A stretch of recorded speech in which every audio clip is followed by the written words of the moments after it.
everybody. So I guess that like being a YouTuber is really cool nowadays. Like all my kids watch different YouTubers who actually get paid to make videos. And so apparently there's moms that make YouTube videos. So mom tubers, whatever, mom tubers. So I thought, you know what? I got a daughter who's good at video making. So I'm going to get on board, see if I can make a little bank. So who's going to follow me? Subscribe, hit that like and share button. No, just kidding. So I'm just going to cut to the chase. So I say so a lot. January 11th, I was diagnosed with breast cancer. And this is not something that came as a surprise to me. For 10 years now almost, I have had problems with, different issues in my breasts. I think God's been preparing me for this for the last 10 years. I gave my life to Christ in February of 2009, and it was the summer after that I found my first lump. And that was from a self-examination, really pushing that self-examination, ladies. So I immediately thought that I was dead. I was a goner. I was going to leave my kids without a mom. I was going to be bald. Worst case scenario. It was like a nightmare. So anyways, needless to say, I was fine for the last 10 years.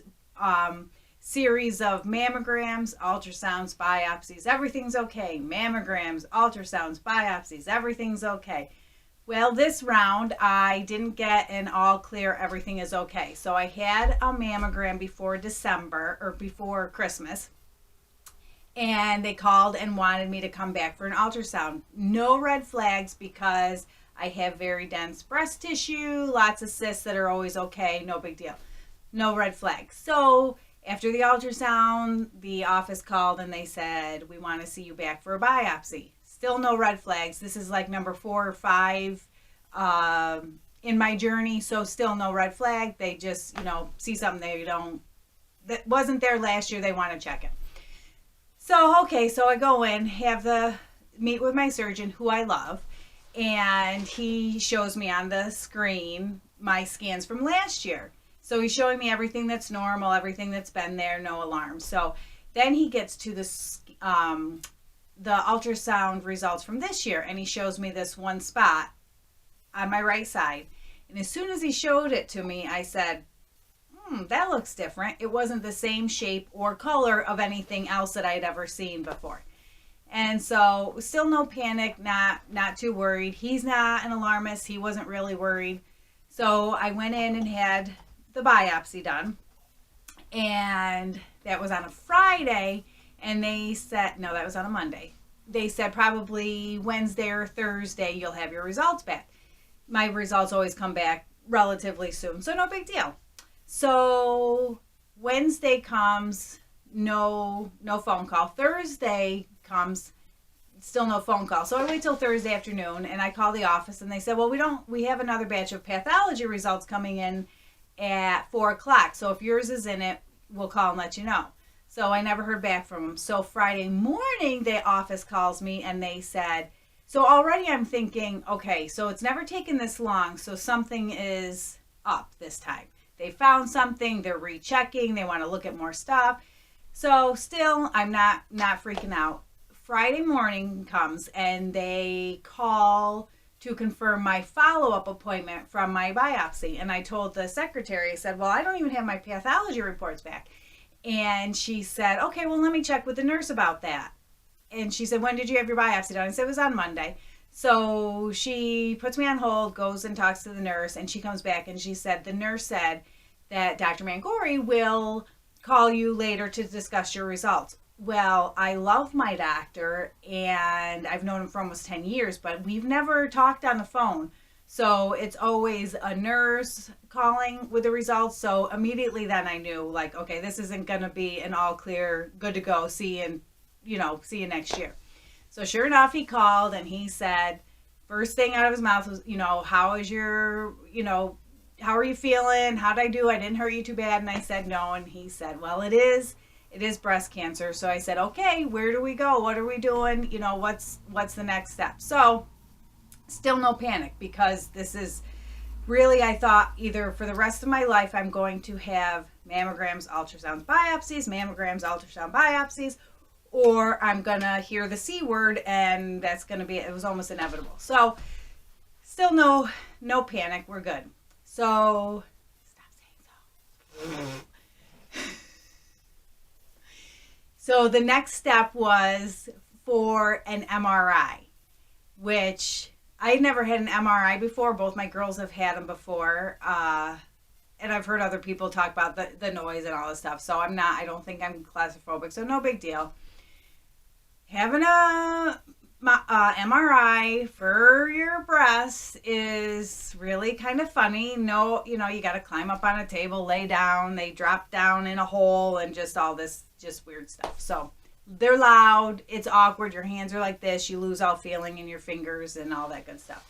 So anyways, that was to check to see if they could find it anywhere else on another side, anywhere else. And that came back all good. It was still only the one spot. So the next step was to have genetic testing because I'm under 45 and I know I'm a baby. So they do offer genetic testing if you're under 45. Well, I had that done and that came back all clear. So this is good news from the MRI, good news from the genetic testing. I was told that because I don't have the gene, my sisters won't, my daughters won't. So that's like super, super good news. So here we are now. I met with my surgeon yesterday morning. Today is Tuesday. So I met with Dr. Mangori yesterday to talk about surgery options. And he pretty much took the mastectomy off the table. He told me I would have to convince him why I would want a mastectomy. And I really couldn't convince him. Other than I don't want to have to put up with this for the rest of my life. And he said, well, you're stuck with me at least for another 5 years from this diagnosis. So whatever. The girls are staying for now. And he pretty much took chemo off the table. So there will be no baldness going on. But don't count me out for some sort of like crazy stunt that I'm shaving my head for a cancer fundraiser. Because treatment for cancer has come a long way over the years. I'm just on the tip of the iceberg. So I can't guarantee you won't see me bald in the future after it gets warm again because it's way too cold not to have this on my head right now. So next Wednesday, the 6th, February 6th, Wednesday, February 6th, I am going to Lourdes Hospital to have a lumpectomy and a sentinel lymph node biopsy. So they will take the spot, which is like 2 centimeters and a little bit more for testing the margins. And because science is so cool, they have found out so my official diagnosis was micropapillary ductal carcinoma in situ, which is DCIS. In situ means it's in the duct. 0.5, so I have that DCIS and invasive, well-differentiated ductal carcinoma. So Dr. Mangori reassured me, don't be alarmed by that invasive. That just means that 0.5 millimeter part of it has breached the wall. So they are going to, that's why I'm having a sentinel lymph node biopsy. So God created the human body so awesome to do things on its own and the way everything works together and functions and cleans and restores and heals and all that stuff. But he's also gifted surgeons and doctors and researchers and scientists to complement what he created. So the really cool part about the lymph node biopsy, because in years past they would take way more lymph nodes than they needed to because they just had to test a whole bunch. So my doctor only needs to take 1, maybe 2. They inject a dye and follow it up from the breast up into my armpit. And the first lymph node it reaches is the sentinel lymph nodes. That's how they know which one to take. So that's like really cool. Science is really cool. So that's what's happening next Wednesday. Lumpectomy, sentinel lymph node biopsy. There's a lot of big words in science. And so, yeah. So when you're diagnosed with breast cancer, you get all these like goodies, apparently, freebies from the doctor's office. So one of the things that I get next Wednesday is this super fancy armpit pillow, which kind of looks like a Vera Bradley, Gucci bag, whatever. They got nothing on me. So this nice little accessory will be under my arm to protect the incision site and prevent rubbing. So I plan on using this far beyond when I'm healed because it's awesome. I might bedazzle it. And then you get all sorts of freebies like cute little vinyl bags. Oh, yeah.